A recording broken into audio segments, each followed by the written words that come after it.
como um ex-escravo no Egito, um homem que carregou tijolos sob chicote dos faraós, se tornou o maior estrategista militar da história bíblica. Durante séculos, céticos riram dessa história.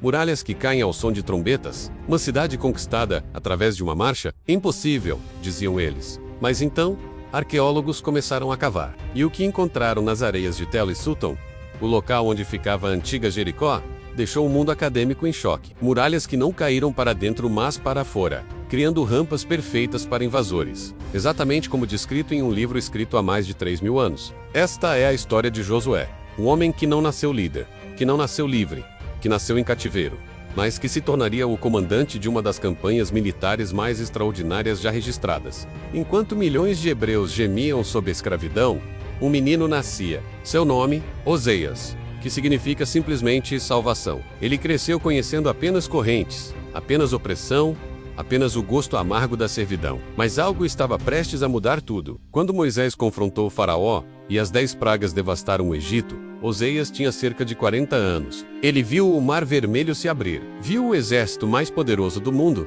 ser engolido pelas águas, viu o impossível acontecer. E foi no deserto, aos pés do Monte Sinai, que Moisés olhou para aquele ex-escravo e viu algo que ninguém mais via. Moisés mudou seu nome, de Oseias, salvação, para Josué, o Senhor é salvação.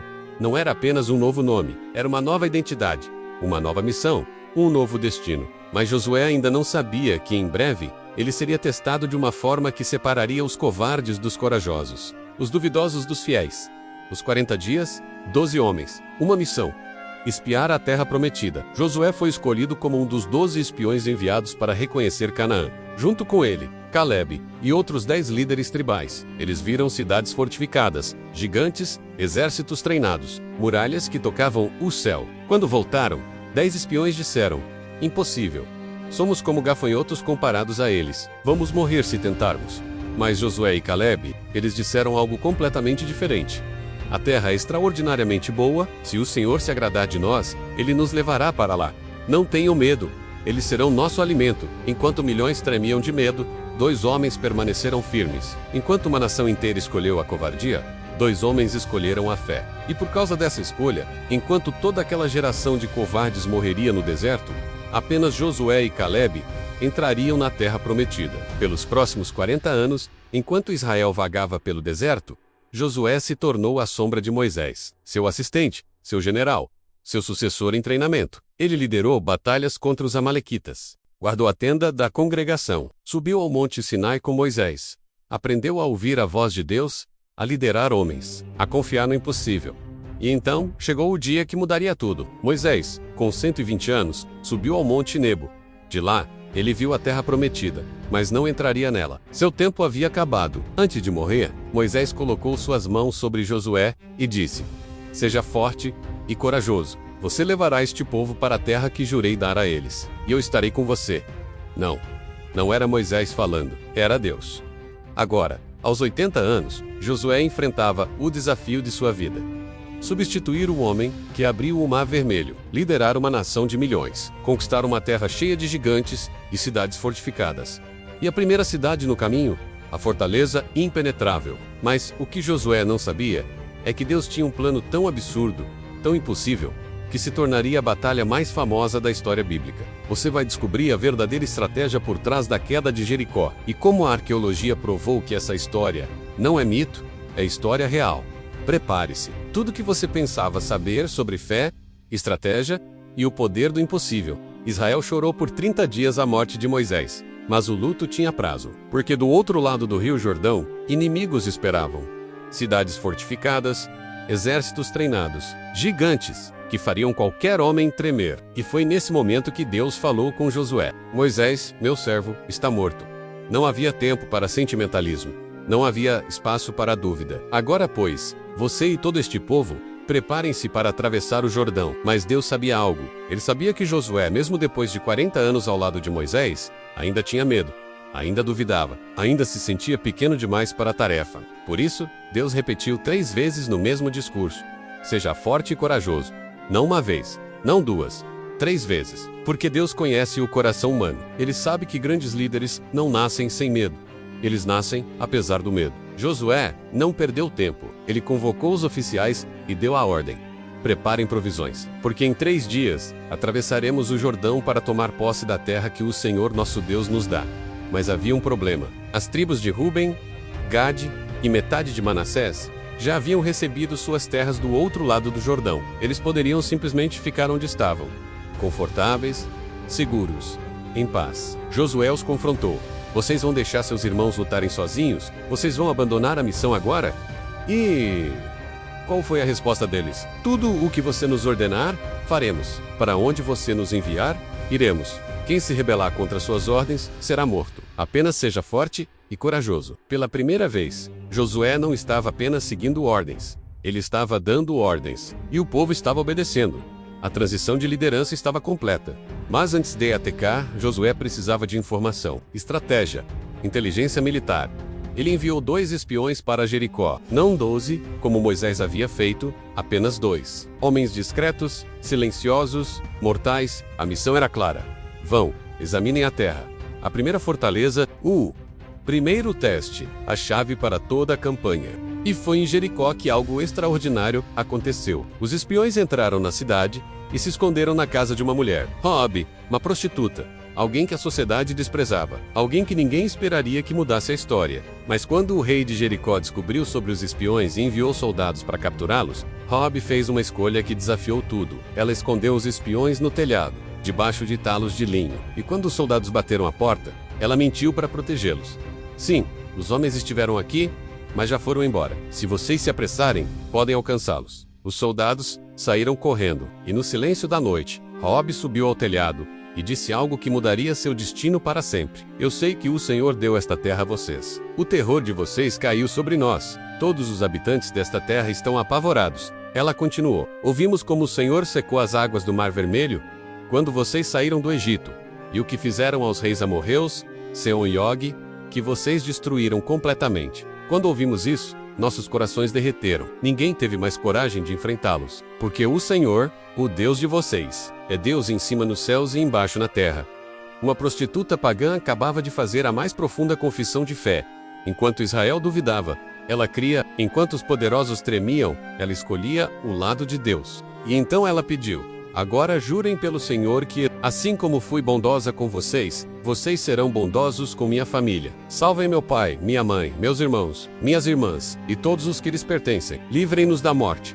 Os espiões responderam: nossa vida pela de vocês. Se você não contar o que estamos fazendo, seremos bondosos e fiéis quando o Senhor nos dar a terra. Ela desceu os espiões por uma corda pela janela, porque sua casa ficava na muralha da cidade, e deu-lhes instruções precisas. Vão para as montanhas, para que os perseguidores não os encontrem. Escondam-se lá por 3 dias, até que voltem. Depois, sigam seu caminho. Antes de partirem, os espiões deram uma ordem: amarre este cordão vermelho na janela pela qual você nos desceu. Reúna sua família em sua casa. Qualquer um que sair será responsável por sua própria morte, mas qualquer um que ficar com você estará seguro. Um cordão vermelho. Sangue, redenção, salvação. Assim como o sangue do cordeiro nas portas do Egito salvou Israel, o cordão vermelho salvaria Raabe. Os espiões se esconderam nas montanhas por 3 dias. Quando os perseguidores desistiram, atravessaram o rio e relataram tudo a Josué. E o relatório deles foi devastador para os inimigos. Certamente, o Senhor entregou toda a terra em nossas mãos. Todos os habitantes estão apavorados por nossa causa.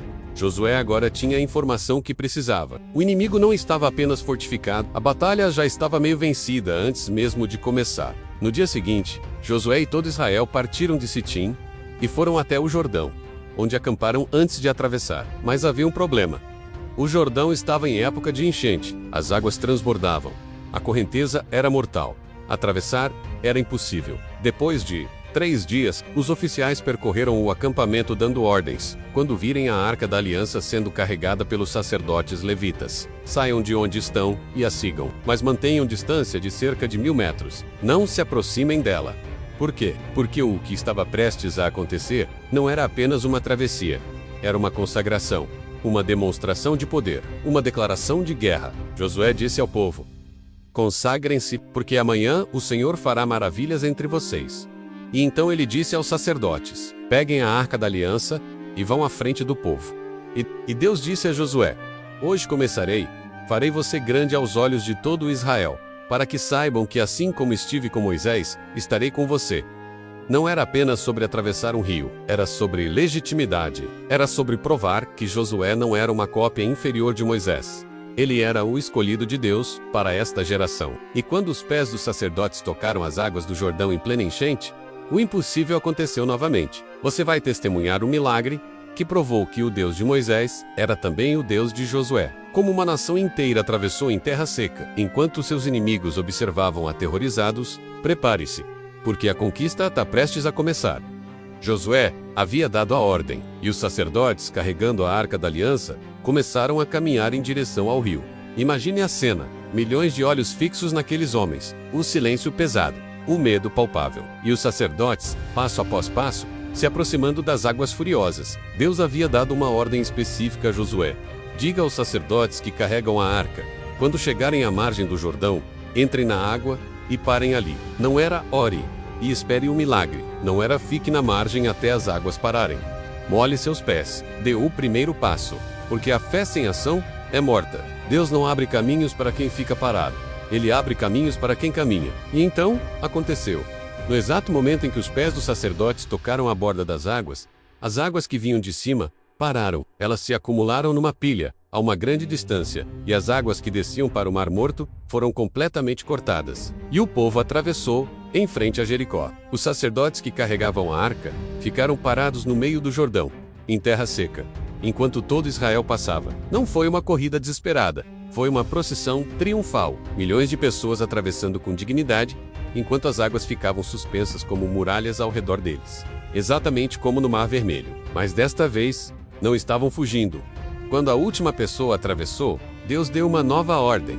Escolha 12 homens, um de cada tribo, e diga-lhes para pegar 12 pedras no meio do Jordão, exatamente de onde os sacerdotes estavam parados. Por quê? Porque Deus sabe como a memória humana é fraca. Como esquecemos rápido, como milagres viram coincidências com o tempo, Josué explicou. Isso servirá de sinal. No futuro, quando seus filhos perguntarem o que significam estas pedras, vocês responderão que as águas do Jordão foram cortadas diante da arca. Estas pedras são um memorial eterno para Israel. 12 pedras, 12 tribos, uma nação unida pelo impossível que Deus fez. E então, quando os sacerdotes saíram do rio, no momento em que seus pés tocaram a margem seca, as águas do Jordão voltaram ao seu lugar e transbordaram como antes. Era o 10º dia do primeiro mês. A mesma época em que, 40 anos antes, eles haviam saído do Egito. Uma nova libertação, mas desta vez para conquistar, não para fugir. E do outro lado do rio, nas cidades fortificadas de Canaã, os reis observavam horrorizados. Quando todos os reis amorreus e cananeus ouviram como o Senhor tinha secado o Jordão, seus corações derreteram. Eles não tiveram mais coragem de enfrentar os israelitas. A guerra psicológica já estava vencida. Antes de uma única espada ser levantada, o terror já havia conquistado o coração dos inimigos, porque eles não estavam lutando apenas contra Israel, estavam lutando contra o Deus que controla as águas. Israel acampou em Gilgal, na fronteira oriental de Jericó, e ali Josué ergueu as 12 pedras. Mas antes da guerra, havia algo que precisava ser feito. Deus disse a Josué: faça facas de pedra e circuncide novamente os israelitas. Por quê? Porque toda a geração que saiu do Egito havia morrido no deserto por causa da desobediência. E a nova geração, nascida durante os 40 anos de peregrinação, não havia sido circuncidada. A circuncisão era o sinal da aliança com Deus. Sem ela, eles eram apenas um exército comum. Com ela, eram um exército de Deus. Mas pense na loucura estratégica disso. Eles acabavam de chegar em território inimigo.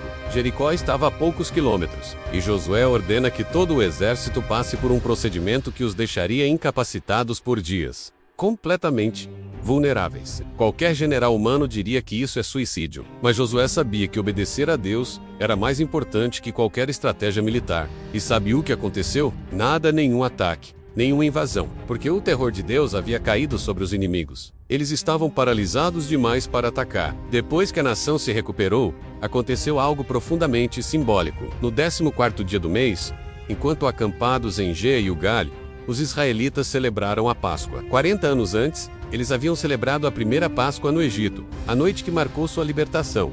Agora, celebravam de novo, mas não como escravos fugindo, e sim como guerreiros prestes a conquistar. E no dia seguinte, pela primeira vez em 40 anos, eles comeram do fruto da terra. E então, algo que havia sustentado Israel por 4 décadas, parou. Não houve mais maná para os israelitas. Naquele ano, eles comeram da colheita de Canaã. Era o fim de uma era. O fim da provisão milagrosa diária. Agora, eles teriam que trabalhar pela comida, lutar pela terra, conquistar o que Deus havia prometido. Deus não os estava abandonando, ele os estava amadurecendo, transformando-os de dependentes em guerreiros, de seguidores em conquistadores. E foi nesse momento, enquanto Josué estava perto de Jericó, observando as muralhas impossíveis, que ele levantou os olhos e viu um homem de pé à sua frente, com uma espada desembainhada na mão. Josué, sempre o guerreiro, foi até ele e perguntou: "Você é dos nossos ou dos nossos inimigos?" E a resposta mudou tudo. "Não, eu vim como comandante do exército do Senhor." Não era um anjo comandante, o general dos exércitos celestiais. E Josué, o general que liderou milhões através do Jordão, caiu com o rosto em terra e perguntou: "O que meu senhor tem a dizer ao seu servo?" E o comandante respondeu: "Tire as sandálias dos pés, porque o lugar onde você está é santo." As mesmas palavras que Deus disse a Moisés, na sarça ardente, a mesma presença, o mesmo Deus, o mesmo poder. E Josué obedeceu. Agora, tudo estava pronto. O povo havia atravessado o Jordão, sido circuncidado, celebrado a Páscoa. E Josué havia se encontrado com o comandante celestial. Diante deles, Jericó estava trancada e barricada. Ninguém saía, ninguém entrava, as portas seladas, as muralhas impenetráveis. Mas o que Josué estava prestes a receber não era uma estratégia militar convencional. Deus estava prestes a dar a Josué a ordem mais absurda da história militar. Uma ordem que faria qualquer estrategista rir, mas que se tornaria a batalha mais famosa da Bíblia. Você vai descobrir o plano impossível. As muralhas que desafiaram a gravidade e as evidências enterradas na areia que deixaram os céticos em choque. Prepare-se, porque Jericó está prestes a cair. Jericó, a cidade mais antiga do mundo. Muralhas que existiam há milênios. Uma fortaleza que nunca havia caído. Arqueólogos estimam que as muralhas de Jericó tinham entre 8 a 12 metros de altura. E não era apenas uma muralha, eram duas. Uma externa na base da colina e uma interna no topo, separadas por cerca de 4 metros. E no topo da muralha interna, havia torres de vigia, guardas armados e arqueiros posicionados. Do ponto de vista militar, Jericó era impenetrável. Qualquer exército que tentasse escalar seria massacrado. Qualquer cerco levaria meses, talvez anos, mas Deus tinha outros planos. E o Senhor disse a Josué: "Veja, eu entreguei Jericó em suas mãos." Observe, Deus não disse "eu vou entregar." Ele disse "eu entreguei." Tempo passado. Já estava feito. A batalha já estava vencida antes mesmo de começar. Mas então veio a estratégia.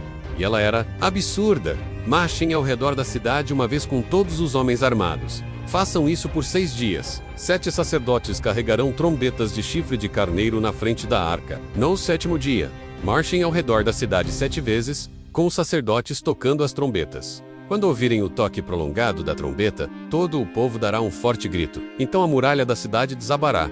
Imagine ser Josué nesse momento. Você é um general experiente, passou 40 anos aprendendo estratégia militar, e Deus te dá um plano que envolve. Mas Josué havia aprendido algo que poucos líderes aprendem.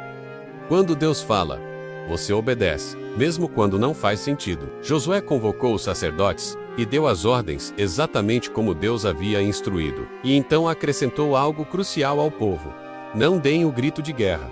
Não levantem suas vozes. Não digam uma palavra até o dia em que eu ordenar que gritem. Então, gritem. Silêncio total. Apenas o som das trombetas e os passos de milhares de soldados. No primeiro dia, eles marcharam uma volta completa ao redor da cidade, em silêncio. E então, voltaram ao acampamento. Imagine os guardas de Jericó observando lá de cima. O que eles estão fazendo? Isso é uma tática de intimidação? Ficaram loucos. Segundo dia, a mesma coisa. Terceiro, quarto, quinto, sexto dia. Sempre a mesma rotina. O terror crescia, porque aquilo não era normal. Não era uma tática militar conhecida. Os habitantes de Jericó já estavam apavorados desde que ouviram sobre o Mar Vermelho e viram o Jordão se abrir. E agora, esse exército silencioso marchava dia após dia, como uma sentença de morte inevitável. Eles não podiam atacar, não podiam fugir, só podiam esperar. E então chegou o 7º dia. Ao amanhecer, eles marcharam ao redor da cidade, mas desta vez, não pararam após uma volta. 2, 3, 4, 5, 6 voltas, em silêncio absoluto.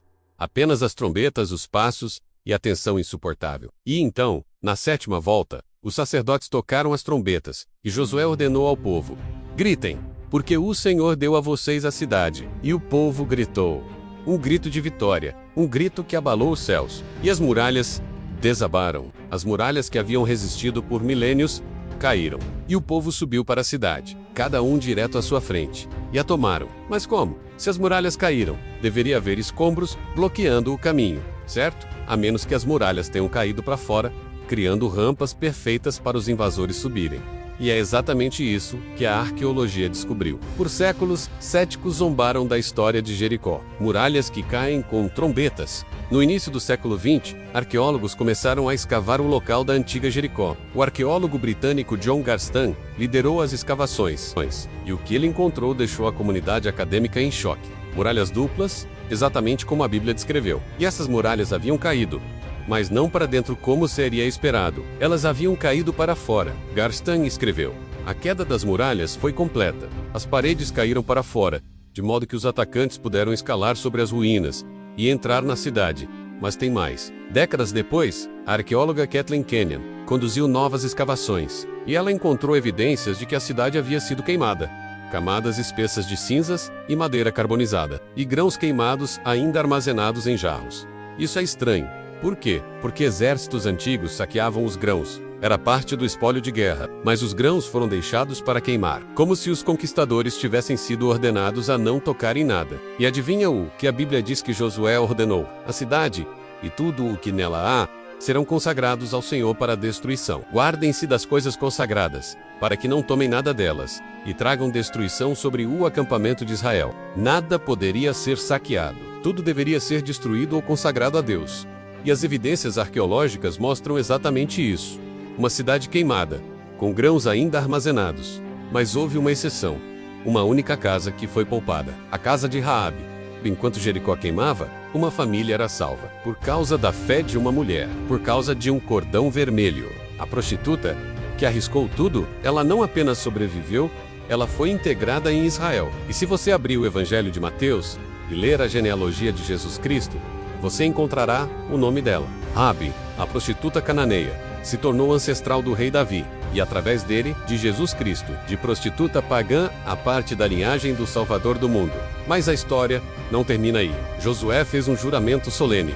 Maldito diante do Senhor seja o homem que reconstruir esta cidade, Jericó. Ao custo de seu primogênito lançará seus alicerces. Ao custo de seu filho caçula colocará suas portas. 500 anos depois, um homem chamado Rio decidiu reconstruir Jericó. E a Bíblia registra em 1 Reis que ao custo de seu filho primogênito, ele lançou os alicerces. E ao custo de seu filho caçula, ele colocou as portas. A profecia se cumpriu. Exatamente. Jericó caiu, não por força humana, mas pelo poder de Deus. As evidências estão lá. Muralhas que caíram para fora. Cidades queimadas com grãos ainda armazenados. Profecias cumpridas. Séculos depois. Prostitutas redimidas. Esta não é mitologia. É história. É arqueologia. É verdade. Mas a conquista estava apenas começando. Jericó era só a primeira cidade. E o próximo desafio testaria não apenas a fé de Josué, mas sua capacidade de lidar com a traição dentro do próprio acampamento. A vitória de Jericó está prestes a se tornar a derrota de Ai, e a lição será devastadora. A notícia da queda de Jericó e da destruição de Ai espalhou-se como fogo pela terra de Canaã. O terror que paralisou os corações dos reis cananeus agora se transformava numa mistura de medo e desespero. Eles sabiam que o exército de Israel, liderado por Josué e seu Deus, era uma força imparável. Mas enquanto alguns se preparavam para a guerra, outros buscavam uma saída mais astuta. Entre os povos de Canaã, havia os gibeonitas, um povo forte, que vivia em cidades importantes. Eles ouviram o que Josué tinha feito a Jericó e Ai, e sabiam que, se lutassem, seriam aniquilados. Então, eles elaboraram um plano de engano. Eles agiram com astúcia. Pegaram sacos velhos, odres de vinho velhos e rachados, sandálias e roupas gastas, e levaram pão seco e mofado para a viagem. Eles se apresentaram a Josué no acampamento em Gilgal, parecendo viajantes de uma terra distante, de um lugar onde as notícias de Israel ainda não haviam chegado. Eles disseram a Josué: viemos de uma terra distante, queremos fazer um tratado de paz com vocês. Os homens de Israel, desconfiados, perguntaram: talvez vocês vivam perto de nós. Como poderíamos fazer um tratado com vocês? Os gibeonitas, com sua atuação impecável, responderam: somos seus servos. E então, Josué perguntou: quem são vocês e de onde vêm? Eles contaram sua história fabricada. Viemos de uma terra muito distante por causa do nome do Senhor, seu Deus. Ouvimos falar de sua fama e de tudo o que ele fez no Egito e aos reis amorreus do outro lado do Jordão. Eles continuaram, mostrando suas provas. Este pão estava quente quando o pegamos. Mas agora, vejam, está seco e mofado. Estes odres de vinho eram novos, mas agora estão rachados, e nossas roupas e sandálias estão gastas por causa da longa viagem. Os homens de Israel examinaram as provisões. Eles viram o pão mofado, os odres rachados, as roupas gastas. Eles foram enganados pela aparência. Confiaram nos próprios olhos. Mas havia algo que eles não fizeram. A Bíblia diz, mas não consultaram o Senhor. Josué e os líderes de Israel caíram na armadilha. Eles fizeram um tratado de paz com os gibeonitas, jurando que os deixariam viver. 3 dias depois, os israelitas descobriram a verdade. Os gibeonitas viviam perto deles. Eram seus vizinhos. Eram um dos povos que Deus havia ordenado que Israel destruísse. Os israelitas partiram e chegaram às suas cidades. E lá, viram que haviam sido enganados. Toda a congregação murmurou contra os líderes. Como puderam ser enganados? Mas os líderes de Israel responderam: nós juramos a eles pelo Senhor, o Deus de Israel. Agora não podemos tocá-los. Eles decidiram deixá-los viver, para que a ira não caísse sobre eles por causa do juramento. Josué os convocou e perguntou: por que vocês nos enganaram, dizendo que viviam muito longe de nós, quando na verdade vivem perto? E então ele declarou: agora vocês estão amaldiçoados. Nunca deixarão de ser escravos, lenhadores e carregadores de água para a casa do meu Deus. Os gibeonitas aceitaram seu destino. Eles se tornaram servos de Israel. Josué, o general de Deus, havia sido enganado, mas ele manteve sua palavra. Ele honrou o juramento feito em nome do Senhor. Uma lição de integridade, mesmo diante do erro. A notícia do tratado com os gibeonitas se espalhou.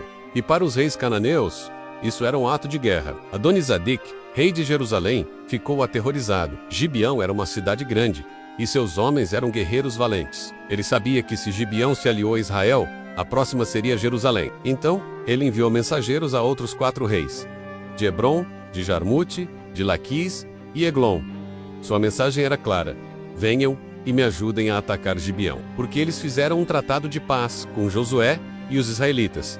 5 reis, 5 exércitos, uma coalizão poderosa. O maior desafio militar que Josué já havia enfrentado. O objetivo: destruir Gibeão e enfraquecer Israel. Os gibeonitas, em pânico, enviaram mensageiros a Josué: não abandone seus servos. Venha depressa. Salve-nos. Ajude-nos. Todos os reis amorreus das montanhas se uniram contra nós. Josué não hesitou. Apesar do engano, ele havia feito um juramento. E Josué era um homem de palavra. Ele sabia que a honra de Israel e o nome de Deus estavam em jogo. Ele e todo o seu exército, incluindo seus melhores guerreiros, partiram de Gilgal. Marcharam a noite inteira. E o Senhor disse a Josué: não tenha medo deles. Eu os entreguei em suas mãos. Nenhum deles poderá resistir a você. Josué os atacou de surpresa, depois de marchar a noite toda, e o Senhor os lançou em confusão diante de Israel. Israel os massacrou em Gibeão e os perseguiu. Mas então, algo sobrenatural aconteceu. Algo que desafiava as leis da física. Algo que nunca havia acontecido antes, nem depois. Enquanto eles fugiam, o Senhor lançou grandes pedras de granizo do céu sobre eles. E mais morreram por causa do granizo do que pela espada dos israelitas. E Josué clamou ao Senhor, na presença de Israel: Sol, pare sobre Gibeão, e você, lua, sobre o vale de Aijalon. E o sol parou, e a lua ficou imóvel, até que a nação se vingou de seus inimigos. A Bíblia pergunta: não está isso escrito no livro de Jazar? O sol parou no meio do céu, e não se apressou a si por cerca de um dia inteiro. Nunca antes nem depois houve um dia como este, quando o Senhor ouviu a voz de um homem. Certamente, o Senhor lutou por Israel. Imagine a cena: o sol, fixo no céu, a lua, parada, horas extras de luz do dia, para que Israel pudesse completar a vitória. Deus não apenas lutou por Israel, ele alterou a ordem natural do universo para garantir a vitória do seu povo. Os 5 reis fugiram e se esconderam em uma caverna em Maquedá. Josué foi informado. Ele ordenou: rolem grandes pedras para a boca da caverna e coloquem homens para guardá-la, mas não parem a perseguição. Persigam seus inimigos. Quando a perseguição terminou, Josué ordenou que os 5 reis fossem trazidos para fora da caverna. Ele chamou seus comandantes e disse: venham aqui e ponham os pés no pescoço desses reis. Eles se aproximaram e fizeram isso. E Josué disse a eles: não tenham medo, não se desanimem, sejam fortes e corajosos. É assim que o Senhor fará com todos os inimigos que vocês enfrentarem. Depois disso, Josué os matou e os pendurou em 5 árvores, onde permaneceram até o entardecer. Seus corpos foram jogados na caverna onde haviam se escondido. Era uma demonstração pública de poder, uma mensagem clara para todos os reis de Canaã. Ninguém pode resistir ao Senhor e ao seu povo. Naquele dia, Josué tomou várias cidades do sul, destruindo-as sem deixar sobreviventes. Ele conquistou toda a região montanhosa, o Neguebe e a Cefelá. Todos esses reis e suas terras, Josué conquistou de uma só vez, porque o Senhor, o Deus de Israel, lutou por Israel. A campanha do sul foi um sucesso estrondoso.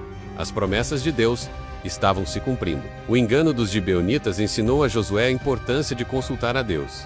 A Batalha do Sol Parado provou que Deus faria o impossível para seu povo. E a humilhação dos 5 reis mostrou que a vitória final pertencia ao Senhor. Josué era um instrumento nas mãos de um Deus que controla o tempo, o clima e o destino das nações. Mas a guerra ainda não havia terminado. Uma nova coalizão, ainda mais poderosa, estava se formando no norte, e o desafio seria ainda maior. Você vai testemunhar a última grande batalha de Josué, a união de reis do norte com carros de ferro e um exército numeroso como a areia da praia. E como Josué mais uma vez confiou em Deus para uma vitória esmagadora, consolidando a conquista da terra prometida. Porque a campanha final está prestes a começar, e a herança de Israel está prestes a ser reivindicada. A campanha do sul tinha sido um sucesso esmagador. Os reis derrotados, cidades destruídas, o sol parado no céu. A glória de Deus, inegável. Mas a terra de Canaã era vasta. E no norte, uma nova ameaça se erguia. Uma coalizão de reis, mais numerosa e bem equipada do que qualquer outra que Israel já havia enfrentado. Esta seria a última grande batalha de Josué. O confronto final que consolidaria a conquista e abriria caminho para a herança de Israel. Quando Jabim, rei de Hatizor, ouviu falar de tudo o que Josué havia feito, ele não hesitou. Hazor era a capital de todos aqueles reinos do norte, uma cidade poderosa com um rei influente, e Jabim sabia que seria o próximo a cair. Ele enviou mensageiros a Jobabe, rei de Madom, ao rei de Sinrom, ao rei de Acseif e a todos os reis do norte, nas montanhas e planícies. Ele convocou os cananeus do leste e do oeste, os amorreus, os hititas, os ferezeus, os jebuseus e os heveus. E eles saíram com todos os seus exércitos, um vasto número de pessoas, numerosos como a areia da praia, com uma quantidade enorme de cavalos e carros de ferro. Esta não era a pequena cidade. Era uma força militar gigantesca, com a tecnologia de ponta da época, os temidos carros de ferro, praticamente invencíveis em terreno plano. Josué e seu exército estavam em desvantagem numérica e tecnológica, mas Deus falou a Josué: não tenha medo deles, porque amanhã, a esta hora, eu os entregarei todos mortos diante de Israel. Você deve cortar os tendões dos seus cavalos e queimar os seus carros no fogo.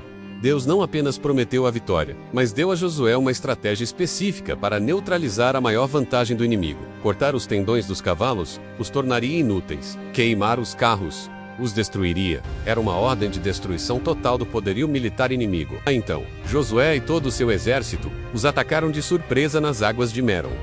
E o Senhor os entregou nas mãos de Israel, que os atacou e os perseguiu, até que não restasse nenhum sobrevivente. Josué fez com eles como o Senhor havia ordenado.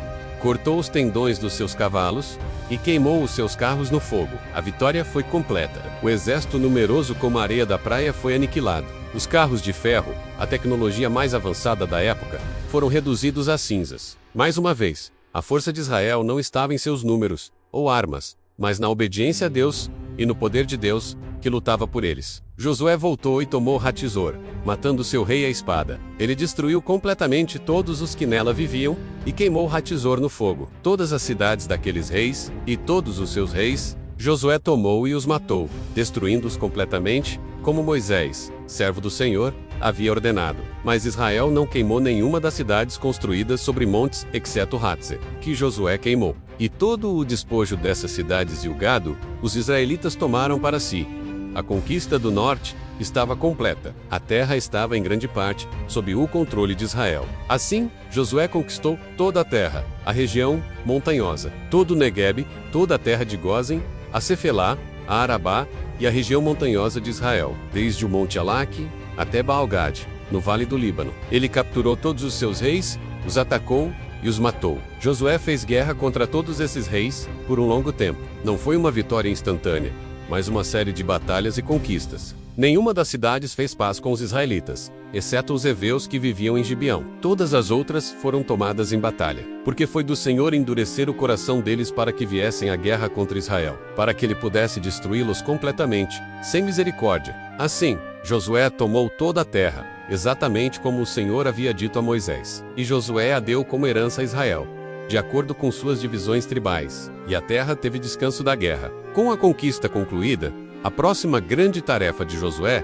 era a divisão da terra. Josué, o sacerdote, Eleazar e os chefes das famílias das tribos de Israel dividiram a terra por sorteio em Siló, na presença do Senhor. Calebe, o fiel companheiro de Josué, com 85 anos de idade, se apresentou e reivindicou sua herança. Hebrom, dê-me esta região montanhosa que o Senhor me prometeu naquele dia. Com a ajuda do Senhor eu expulsarei os gigantes, como o Senhor prometeu. Josué o abençoou e lhe deu Hebrom. A terra foi dividida por sorteio, mas com orientação de Deus, cada tribo recebeu sua porção, sua herança, sua promessa cumprida. E para Josué, o grande líder, a recompensa foi especial. O povo de Israel lhe deu a cidade que ele pediu, Timnat-Sera.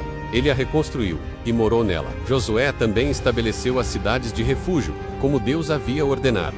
Qualquer pessoa que matasse alguém acidentalmente poderia fugir para uma dessas cidades e estaria segura da vingança até que fosse julgada. E as tribos de Israel deram aos levitas, que não tinham herança de terra, cidades para morar e pastagens para seus rebanhos. A ordem de Deus estava sendo estabelecida. Com a terra dividida e a paz estabelecida, Josué, já idoso, convocou todo o Israel para seus discursos finais. Ele os lembrou de tudo o que Deus havia feito por eles, desde o Egito, através do deserto, até a conquista de Canaã. E então, ele os desafiou com uma escolha que ecoaria por gerações. Se lhes parece mal servir ao Senhor, escolham hoje a quem servirão. Mas, quanto a mim e à minha casa, nós serviremos ao Senhor. O povo respondeu: longe de nós abandonar o Senhor para servir a outros deuses. Josué os advertiu sobre a dificuldade de servir a um Deus santo, mas o povo insistiu: não, nós serviremos ao Senhor. Depois de tudo isso, Josué, filho de Num, servo do Senhor, morreu com 110 anos. Eles o sepultaram na terra de sua herança, em Timnat-Sera. Israel serviu ao Senhor durante toda a vida de Josué e durante toda a vida dos anciãos que sobreviveram a ele e que haviam conhecido todas as obras que o Senhor havia feito por Israel. O grande estrategista, o líder corajoso, o servo fiel. Ele levou o povo à terra prometida. Josué não foi apenas um general, ele foi um visionário, um líder que, apesar de seus medos, confiou plenamente em um Deus que faz o impossível. Sua vida é um testemunho de superação, de um escravo a um conquistador, de um seguidor a um líder, de um homem a um instrumento nas mãos do Deus Todo-Poderoso. As muralhas de Jericó caíram, o sol parou, exércitos gigantes foram aniquilados, e a terra prometida foi herdada. A história de Josué nos lembra que, com Deus, não há gigantes grandes demais, muralhas altas demais, ou desafios impossíveis demais. Basta ter fé, basta ter coragem, basta obedecer. E você? Qual é a sua Jericó? Qual é a muralha que você precisa ver cair? Qual é o gigante que você precisa enfrentar? Assim como Josué, você tem um Deus que luta por você, um Deus que abre caminhos onde não há, um Deus que transforma o impossível em realidade. Não se contente com a escravidão. Não desista diante das muralhas. Se você gostou dessa história de fé, deixe seu like e nos siga para mais conteúdos como esse.